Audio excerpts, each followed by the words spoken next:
On this episode of Star Trek Universe, we're going to be talking about some really cool updates from Terry Matalas, some fan feedback, but more importantly, we're going to be talking about Picard 207, Monsters, right after these words from our mystery sponsors.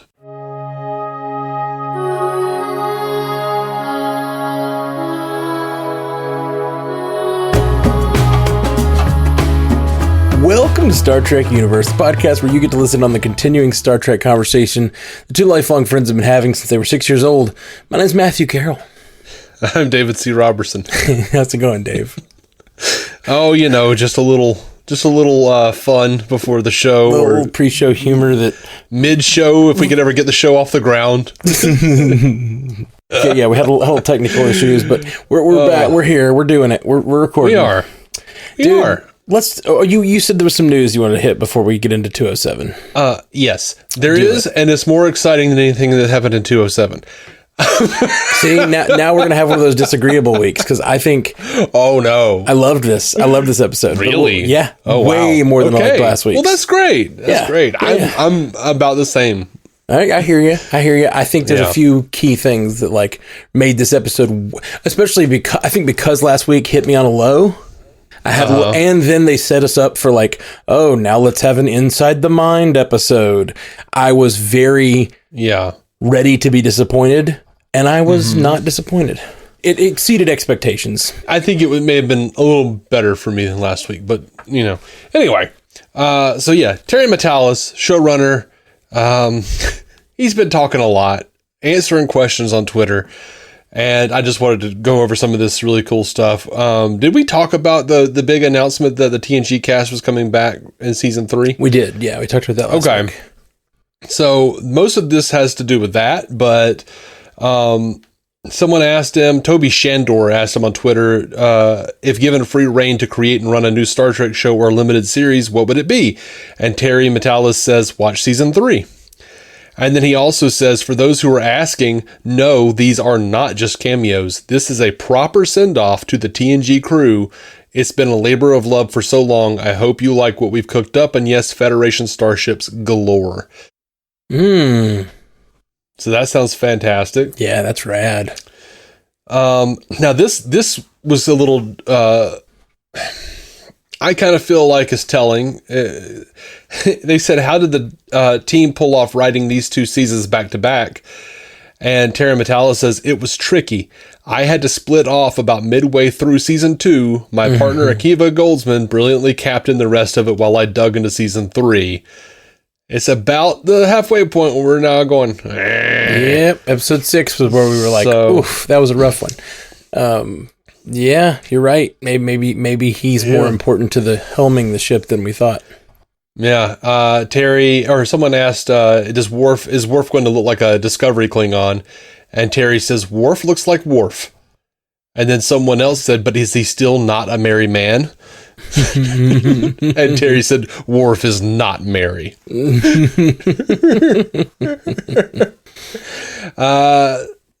Wordy Blurred asked, since Worf is a hot topic, I'll ask, is this a Star Trek Nemesis / TNG factory reset Worf, or will his DS9 years of character development, including being Klingon Chancellor for 5 minutes before being made the ambassador, be considered part of his backstory? And Matalas said, I would love to answer this, but not yet. Michael Dorn and I spoke at length about where we thought he might be after DS9 and the Dominion War. I love what he's doing. Hope you do too. And Matalas is a big DS9 fan, so I have no doubt that he'll include DS9's backstory there too. Yeah, I would hope not, that he wouldn't just erase that. That'd be insane. Yeah. If you're a DS9 Well, they tried fan. to in Nemesis. They at least tried to ignore it, ignore it, yeah. Well, we just want the TNG fans to be able to watch this. And I just don't even understand that. If you come back after years of being away from the TNG crew, and then you find out that Worf has been exploring his roots and working with the Klingons, even if it's just a throwaway line where he shows up in Klingon garb and he's like, I'm the ambassador to the Federation now. It would be just a throwaway line would fix that. And it would be a badass thing, even if you never saw a minute of DS9, Yep. What the hell, Nemesis? Ben Miller asks, do we get to hear how Earth / Starfleet / the Federation coped after the Dominion War? And Terry Metalis responded with that little gif of Leonardo DiCaprio doing his little wavy hand, like, maybe, yeah, a little bit. They asked, William Morgan asked, I got emotional with this news. I never thought I'd see Beverly back on screen again. And Metalis says, oh, you're going to see Beverly, all right. You're not ready. I just can't help knowing that she's his romantic interest, and or was back in the day. There might be romance between them, and him be like, oh, you're gonna see Beverly, all right. And I'm like, what are they gonna do to them? What kind of scene are they shooting? I think there was a parody made like that a few years ago. There's a number of them. Yeah. Glenn Rubenstein on Twitter says, but where's Wesley? And Metalis says, where is he? That kooky traveler. Now, Will Wheaton did say, I'm happy to be I'm excited to be watching my family on Star Trek again, blah, blah, blah. I think they're holding them back. I think Wesley's going to be involved, personally. Yeah, I think it'd be surprising if he didn't show up in at least one episode. Yeah. X24 Ever says, hoping for some other series cameos, and Terry Metalis responded with a gif going, maybe. Nice. So that's exciting. And we know a while back they asked if there was going to be more DS9 stuff coming, and he said, watch season 3 of Picard. So that was a few weeks ago. Okay. And that's what I've got on Metalis, given some little leaks and stuff for season 3, and that just amps me up for season 3 a whole lot. And this might actually excite you. Michelle Yeoh was talking to Entertainment Weekly, and she described Section 31 as Star Trek universe but different. It's like Mission Impossible meets Guardians of the Galaxy.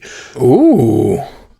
I'm down. I'm very down for that. I love both of those franchises. I figured you would be. Yeah. Yeah, man. Yeah. So, anyway, we can get into the show now. We can get into the proper review. Sure, man. It's Picard 207. Monsters. Mm-hmm. But who's the monster, man? Who's the monster? I don't know, man. There's still more to the story. Right? Honestly, there were a couple things that surprised me about that. First off, let me say what I loved about this episode. And I'm surprised that it didn't hit you in the soul the way it hit me. And that is that we got out of the head. I liked the stuff in the head was fine, but it definitely would have annoyed me if it was all that we got this episode. Yeah. If he had woken up at the end of the episode and gone we have to go see Guinan, I would have been super annoyed. But the fact that we saw an entire segment of the show, a fourth of the show, was him meeting up with Guinan again, and them trying to summon a Q, and her taking on the same stance she did. Yeah, that was fun. That was so much fun. When she saw Q in the first Borg episode. I am so freaking down.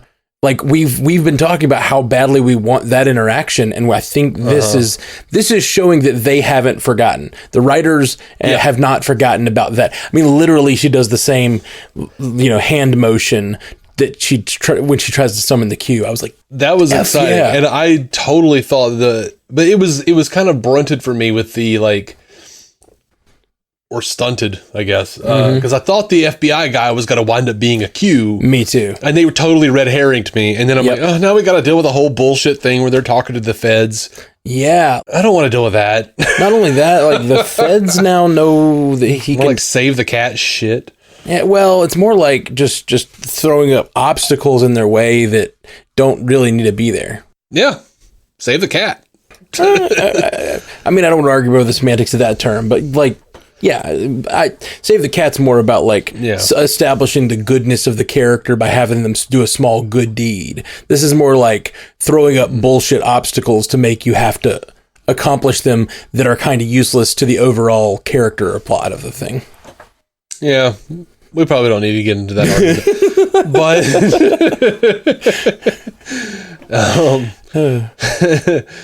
But yeah, it's just very okay. Yeah, it just feels like they're going to waste time with this. And I'm like, there's just so much to do. There's so much to do in this season. And you're going to add an FBI agent plot. Unless, but I don't see why it would be, this is the Q.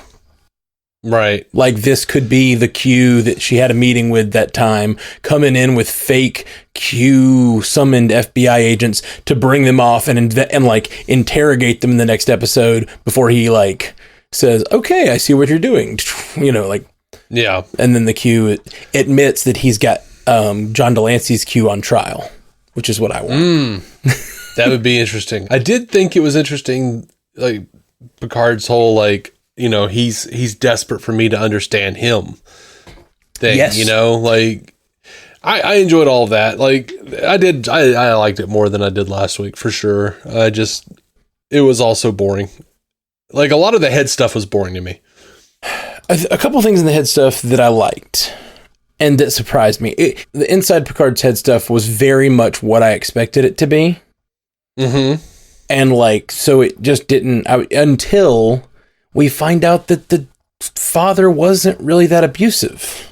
Well, we don't know. There's more to the story. Agreed. But it looks like the more to the story, the thing that he came to terms with in this episode was that his father wasn't the monster he thought he was, that he never really knew his father. And that is a big moment for him because he has been scared of, I think, this is my interpretation of these actions, that he's been pushing people away his whole life because he's scared of being his father. Mm-hmm. And like scared of being the monster that his father was. But now he knows the real reason his father was trying to like in this episode, he shows the father like grabbing the mother and manhandling her. And he's been interpreting that his whole life as his father abusing her. But he was actually trying to save the children because his mother was about to take them in a cave and get them killed because she had her mental problems. One child. Okay. It was one of the children. Robert is nowhere to be found here. Yeah, I was wondering about that. I thought there were different moments where I thought Robert was there, and I was like, "Is that Robert? Or is that anyway?" Yeah. No, this is a perfect time for me to bring up. Stu Little sent in some feedback and just said the lack of young Robert in this Picard flashback dreams whatever seems like a missed opportunity to me. Well, I mean, it's not important for Patrick to play out his shell-shock daddy issues, so. They just didn't include it. They just didn't include it. Like he's like, no, this is about me and my mother. Well, see, and that's the thing that he is trying to do is that, and this is probably something that Patrick Stewart's learned in his life, is that like his father did some things that really hurt him as a child, but like his father is just a dude. And like, we're all just dudes trying to do our best. And it's some things that happen to us that we can't avoid. And we end up scarring the people around us or hurting those around us. Absolutely. It's an important message. It's cool. Stewart spoke about this several, or 2 or 3 years ago, I guess, maybe several years ago. And that was something he imbued within Picard's character back on TNG, was that his dad was an abusive piece of shit. And Robert was not much better. And then now, or several years after that, he found out his dad was suffering from PTSD. Yeah. They just didn't call it that back then. Yeah. So like suddenly he's like looking at his dad from a different perspective, and I guess he's trying to like update the characters for this, which is fine. It's, you know, yeah, I really don't have any issue with it. Robert was older than Picard, so he could have been, you know, off at school or some shit. You know? It's interesting what they're doing here. They're playing at mental illness. But like they're not taking it directly from his history, because it's not like his father had PTSD. The mental illness, the monster that they're running from, you know, his father says the monster was real. It just wasn't me, you know, like the monster that she was running from was real. It was her mental illness. And she needed to go get help. And so you know, the monster dragging her away earlier, you know, in the season, that's her mental illness dragging her away from the family. Yeah. I think. And it looks like the part of the story we didn't see is that maybe she got away because it looked like, at least in this part of the story, in this interpretation of the story that's going through Picard's head, that he threw his mother in a room and locked her in there. Maybe he called the authorities. Maybe he was trying to get her, you know, put somewhere to get some help. And it looks like Picard comes around and unlocks the door. And like, maybe he chooses his mother's side and kind of lets the monster get her, lets the monster get away with her, you know? Well, I mean, I don't know exactly what that would mean. I really hope they don't kill her, because we did have those like visions from TNG of her as being an older woman. So yeah, well, what I meant was what I mean by it is like maybe she goes on the run. She doesn't get the help she needs. Sometimes people with mental illness end up, and I mean, this is the future of Starfleet, and hopefully they would have a better system. They normally do, especially on Earth. But like, you know, people with mental illness end up, you know, off doing whatever they do, like drugs, homelessness, all this stuff, because they have an untreated mental illness, you know? And if she like gets away from being treated and like blames it on her husband's abuse and says, I'm not mentally, you know, maybe it took her years to get the help she needed. And, you know, like, who knows? Yeah. I don't know. I am curious to see what the rest of the story is. Yeah. Are you annoyed that Doctor Who lady is actually a Romulan and one of Laris's ancestors? So I'm ancestors, not incestors. That's weird. Slip of the tongue. A bearer of the soul. I'm going to avoid a slip of the tongue incest joke. No, man, let it go. Let it go. Let it go. Okay. Where were we? Incest. Am I annoyed at the incest on this show? Oh, sorry. Okay. I guess I'm not particularly annoyed. I think they would have had to explain it somehow why she looks just like Laris. I feel like... Well, I mean, the original had a freaking shapeshifter sidekick as a cat. True. Who would turn into a woman. They could do whatever the hell they wanted.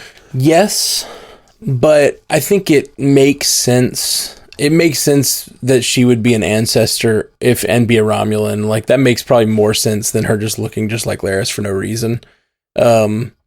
So... I'm fine with it, I guess. I don't know. I think the mystery was interesting prior to this. So I guess there's that little bit of interest lost. Like that mystery's gone. Yeah. I just thought it was a dumb explanation for what could have been really interesting. Right. It also kind of annoys me from a, like, you have 3 actors in this show playing ancestors of their other versions, and that is a little annoying to me. Like, because it just feels like they wanted to use the same actors, which is like, I mean, it's established Star Trek stuff. You know, Kirk played his brother or whatever. You know, like his dead brother who had a mustache, who was like laying on the ground for 3 seconds. Yeah, exactly. Oh, by the way, great Kirk line this episode. I'm from, and I forget where Rios is from. I'm from wherever, but I work in space. I loved it. There's a lot of little stuff I really liked in this episode, and I really had after last week's debacle, and then seeing that this one was going to be an inside. I was just like, yeah, I'm just ready for this to be a throwaway episode. I was just fully ready to like, okay, let's get through 7 so we can get to these last few finale episodes, and. You know, there were just a lot of really good little surprises in there for me. Yeah. I don't feel like the whole, like, ancestor looks exactly like the person we know thing is really that common. It's really just Data for the most part. And that one thing of Kirk. Like, it really is just Data. Yeah, but what about William and Thomas Riker? That was a transporter twins situation. You can't just bring that shit up. They're the same man. That's like the nerdiest joke. Sometimes I love doing this show with you, and I love just having this excuse to talk Star Trek every week, because there's just so many like little niche jokes that like only people who are listening to a Star Trek podcast would get. Like the fact that like, you know, that I'm trolling you by saying what about these 2 characters, and you're like, fuck you, and everyone's like, fuck you, Matt. Fuck your trolling ass. I can't remember the name of the episode right now because I'm just not there in my brain. But there's like a season 1, I think, episode of TNG where they find out that they've been these people have been cloning them without their permission, and it's like one of the more kind of brutal things that you just like, ooh, that doesn't feel like Starfleet. It's just like Riker leads an away team and just like busts into the lab and just starts like phasering all of their clones and killing them. they're not like awake clones, but they're just like in these little like beds. Yeah, that's weird. So he's just like running around like that. And I'm just like, ooh, this is weirdly. Yeah, I don't know. It's like this sometimes Star Trek just forgets the assignment. You know, like seek out new life and destroy it. And so when I was like doing like my first rewatches so many years back in like 2011 or whatever it was, I watched that episode, and a few weeks later I got to Second Chance, and he meets his clone, and I went, uh-oh. We know how Riker feels. We know how Riker feels about clones. He finds that disheveled Thomas Riker on the base, and he's just like, set phasers to kill everyone. And they're like, what are you talking about? There can only be one. And like he kills that Riker, and lightning just enters him from every direction. And then it becomes Jet Li's the one. Yes. And his beard grows a little bigger with every Riker duplicate he kills. Dude, have you seen the trailer for Everything All at Once or whatever? Everything All the Time All at Once or whatever it is called? Yes, I know what you're talking about. With Michelle Yeoh. Yeah, absolutely. I've seen it and I want to see it. I just saw the trailer. I don't know how this escaped me. I have a really weird relationship with the Daniels who directed that movie. They call them Daniels. They're two guys named Daniel who directed that movie. I followed their music video career for years. That's weird. They made really good music videos that I really loved, and I was always kind of watching out for them, like, those guys are going to do cool stuff. And then they did Swiss Army Man, which, even though I freaking loved all their music video stuff, I still haven't seen because I'm an asshole. Like, I followed them for years, watching every music video, and they put out a feature film, and I just didn't see it. Still, to this day, I should see it. Anyway, I guess it just didn't interest me for some reason. I don't know why. Yeah. But I just love their directing, and now they made this, and I saw that trailer, and this is so up my alley. I'm just so down for it. Multiverse. Just looks amazing. Multiverse, super fantastical, super creative. Like, it just looks really, really good. Yeah, it does look really cool. And it's had fantastic reviews. Yeah, a few people, someone in the Stranded Panda community posted today, he's like, has anybody else seen this movie yet? I watched it last night and I cannot stop thinking about it. I think it might be my favorite movie of all time. And I was just like, I mean, I love that feeling, that feeling of just like, oh, it's something that just blows your mind. I cannot wait. I'm totally going to see it. Yeah. Yeah. Meanwhile, you know how hard it was to like listen to you just now? After you said, I've been watching out for them, all I could think of and focus on in my brain was this image of you like moving ladders out of their path, like sweeping Legos out of their carpet, like just as they're about to walk onto it, just like it's like sweet, like Popeye trying to like help out Sweet Pea. Yeah, man. No, I'm their supervisor. I work with Laris's ancestor. Yeah, paint cans are like swinging towards them, and you're like hurry up and running and stopping them before they hit them in the head. Yeah, man. I am Gary 7. I haven't had time to watch their effing movie, dude. I've been trying to make sure they don't die. Everything All the Time All at Once is what it's called, and I am really, really excited about it. May go see it. It looks great this weekend. It really does. Okay, sorry. Back on track. No, you're good. Back to Star Trek. Tangentially Star Trek related. Multiverse, Michelle Yeoh. Yeah, Multiverse, Michelle Yeoh. We're good. The Daniels. The Daniels. Instant Daniels. Yeah, see, there's lots of Daniels in Star Trek. Yeah. But we were talking about whether it annoyed me about the Laris thing. I think it annoys me for that reason only. Like the fact, like you said, it is a well-worn trope that Brent Spiner plays all the Soongs, and now apparently Soji is also going to play all of the female Soongs. And apparently Jeffrey Combs is just a very dominant trait throughout species seeded by the preservers. Right. Well, that's more like character actor disappearing, but yes, like the whole ancestor thing is funny. It's funny to do with Data, and it's funny to do with all the Soongs, but like, I guess the fact that they've got it happening with 3 actors in this very small story, it makes it feel like they just had to include every actor who was in season 1, and they just like contractually. Yeah. It feels like they're just like, well, I mean, we got to use Brent Spiner and the girl who plays Soji, and It just feels weird. Have you seen the little online memes about how this little joke bullshit, but it's like Brent Spiner and Jeffrey Combs having a war to see who will play the most characters in Star Trek?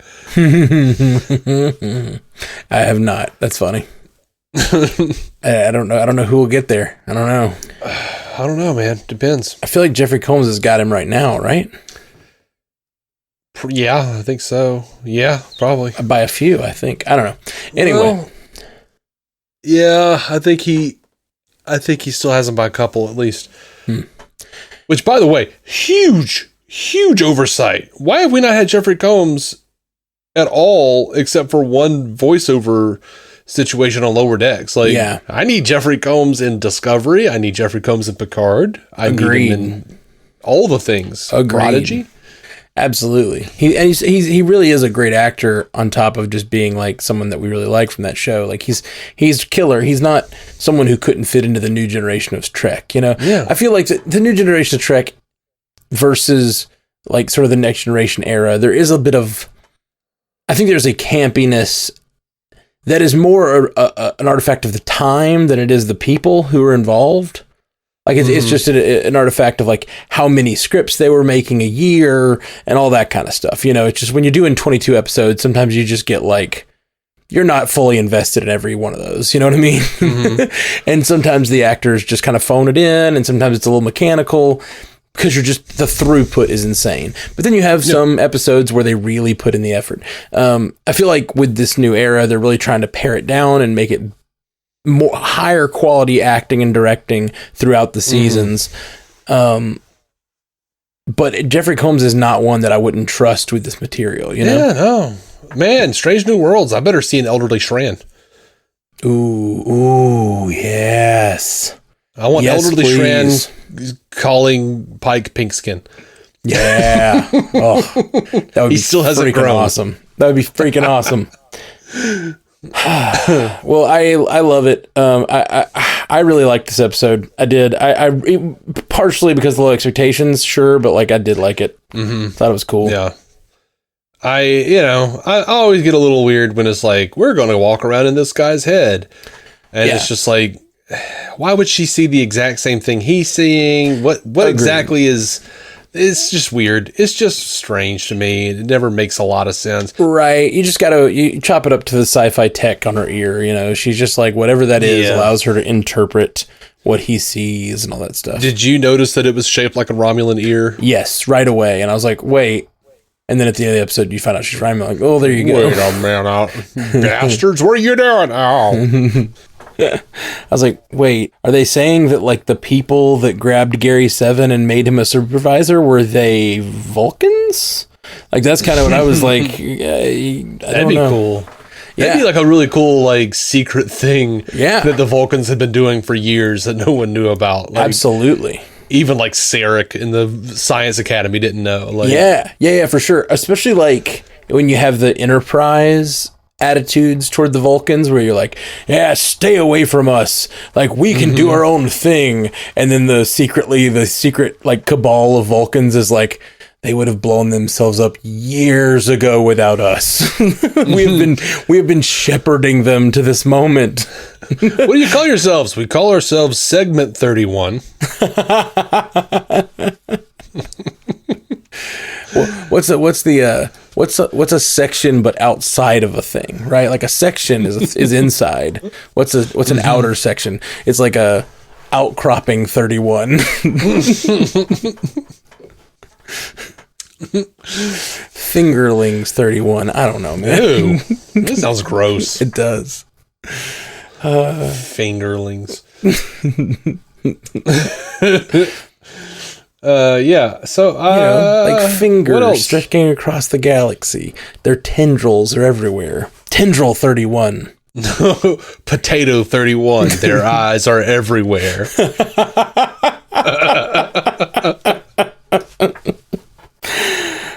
That's good. I like it. Potato 31 it is. What's the Vulcan word for potato? Ta-uber.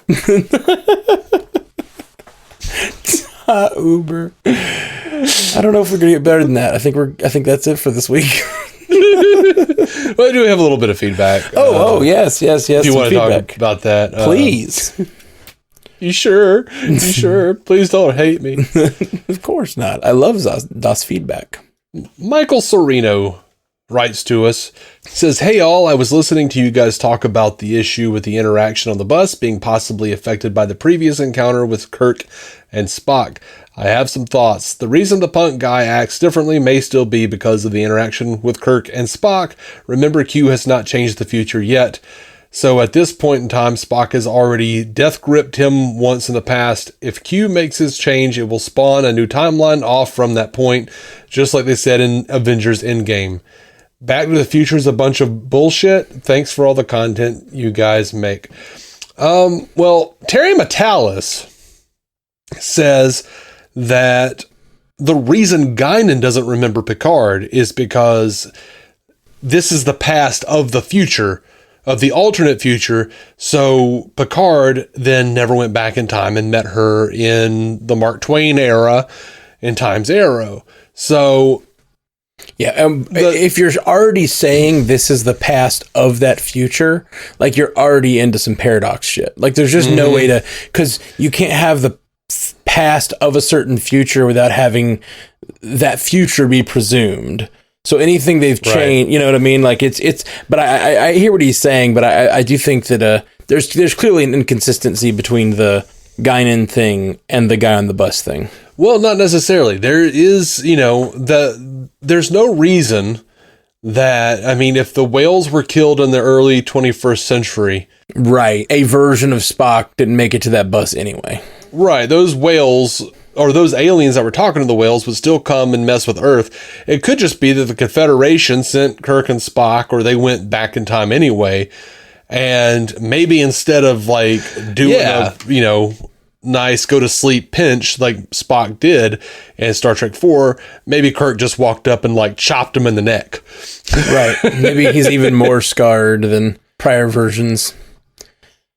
There's that. And we've got one from Tim Castillo. Tim says, Dave, I totally agree with you. Thanks, Tim. I watched this episode last year and looked it up at the time. He's talking about Assignment Earth. Oh, yeah. I looked it up at the time because it felt like a backdoor pilot, and it was. It was totally supposed to be an entire spinoff. Gary Seven and Roberta Lincoln and Isis, who obviously becomes Selena's cat later on. Oh, man, very exciting. Seeing all these throwbacks, I really hope that at some point they bring back these slug aliens from TNG that nearly took over all of Starfleet Command. Yeah, dude, me too. Do you remember this from TNG? Yeah, absolutely. Yeah. Did we talk about this feedback last week? Maybe. I think we did. I think we did this feedback last week because I remember us talking about the slug aliens after that and how they were the original Borg and stuff. And he says he doesn't care if it's a joke in Lower Decks? Yeah. We talked about that last week. Okay. Well, you got it said twice, Tim. Good on you. You tricked an old man. He tricked the system. Well, there was like a MCU cast that I did with you, and then and you were on like painkillers or something for a tooth or for something. And we did a whole bunch of feedback, and then like Bethany was listening to the next week's episode, and I heard it, and I was like, he's reading all of that same feedback again. He doesn't remember that we had that entire show. It's possible there's times we've missed one or two. I don't think I would read all the same ones. Dude, they were all of them.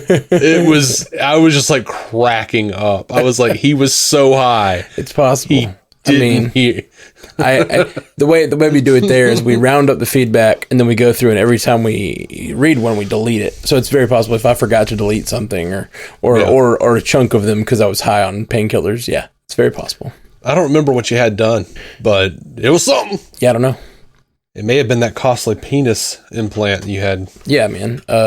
Penis unmicro surgery. I thought you were going to say penis reduction surgery. It just really hurts my back,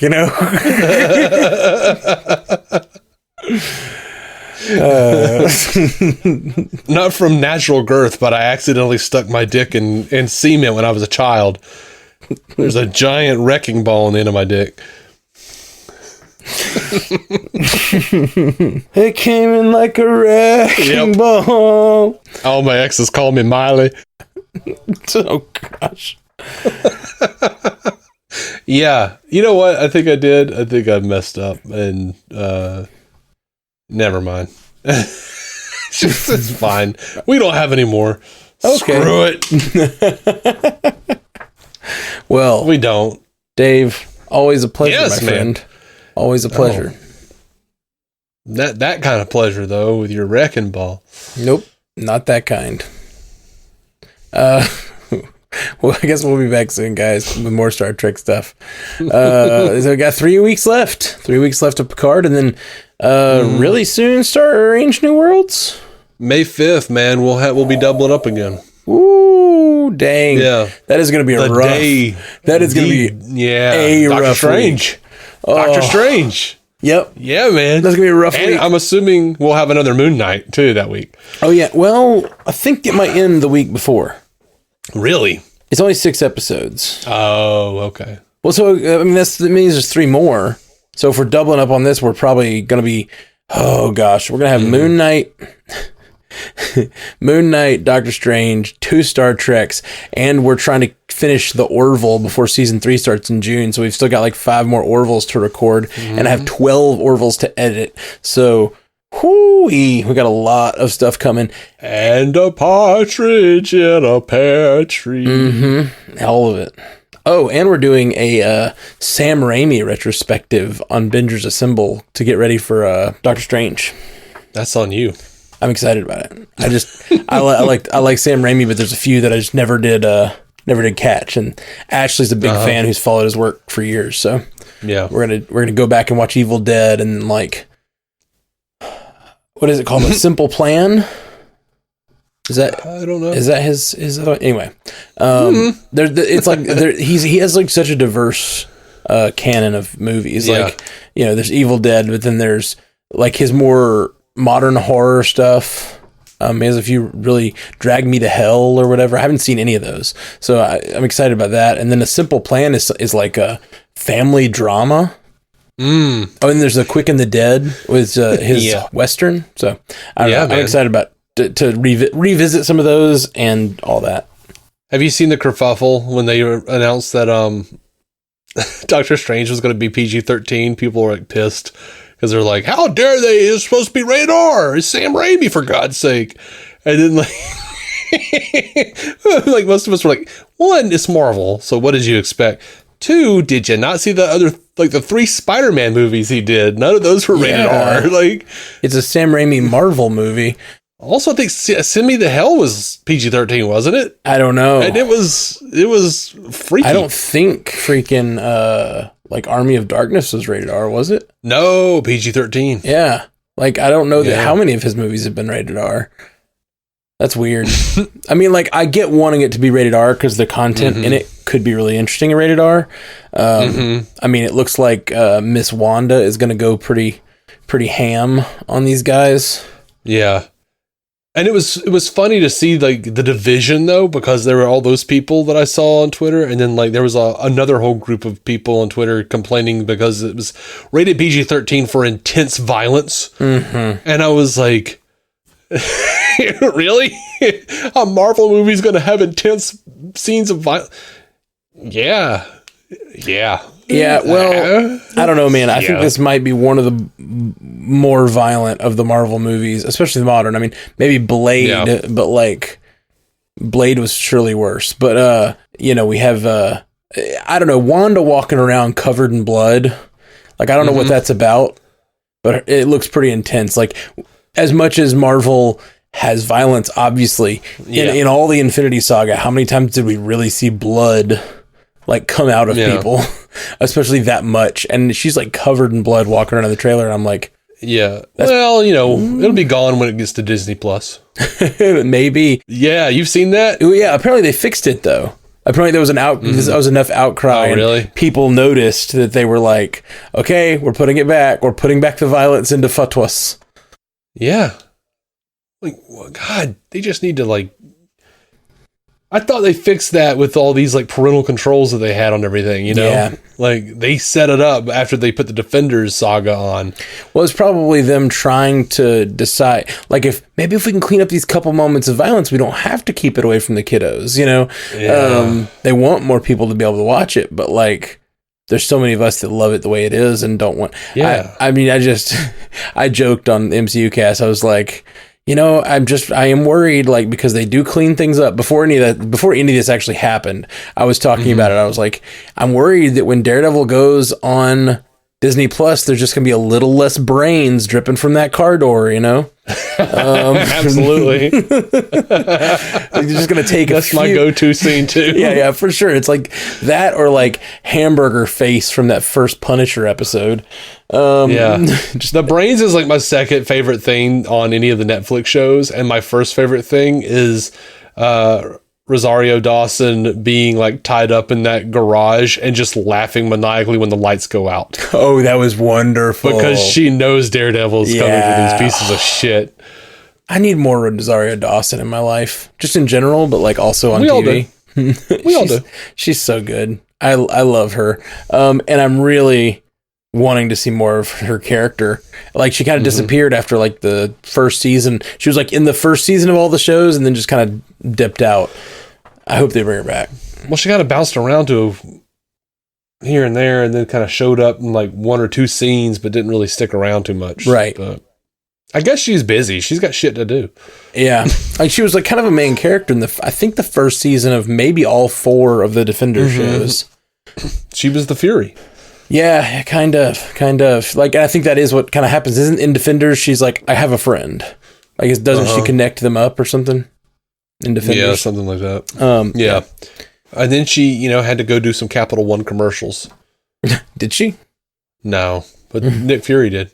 It was one of the funniest things, like, because he was like, Sam Jackson was quoted as being like kind of shitty about DC. They asked him like if he'd ever do a DC movie, and he's like, well, I only do movies where I like the script. And I'm like, yeah, those Capital One commercials aren't that good, Sam. Like, you talking to the guy with the action figure collection? Not your best work. Yeah. Man. No. It's sometimes you got to get paid. Get that money. Get that money. Yeah. Anyway. All right. Well, Jolan True, everybody. Live long und prosper. To Uber. Thank you for listening to the Star Trek Universe Podcast, a Stranded Panda production. If you'd like to hear more from David C. Robertson, check out the DC On Screen podcast or maladjusted.tv for his web videos.